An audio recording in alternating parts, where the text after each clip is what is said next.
Doctor জোবাইদার বাসস্থানের নিরাপত্তায় পুলিশের সঙ্গে থাকবে সিএসএফ। ১৭ বছর পর আগামীকাল মঙ্গলবার ৬ মে দেশে ফিরছেন বিএনপির ভারপ্রাপ্ত চেয়ারম্যান তারেক রহমানের স্ত্রী জোবাইদা রহমান।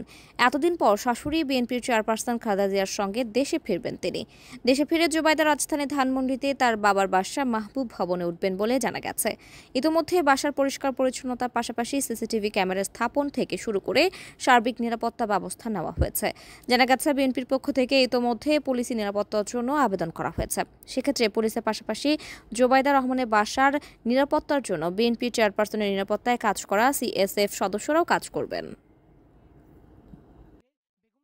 বাংলাদেশের সবচেয়ে বড় দল যা বিএনপির চেয়ারপারসন বেগম খালেদা জিয়ার দেশে আসা উপলক্ষে আমাদের যে প্রয়োজনীয় নিরাপত্তা ব্যবস্থা সেটা থাকবে। যেহেতু এখানে নিরাপত্তা ব্যবস্থার পাশাপাশি ট্রাফিক ব্যবস্থাও জরুরি, এক্ষেত্রে সার্বিক দিক বিবেচনা করে আমাদের প্রয়োজনীয় প্রস্তুতি থাকবে।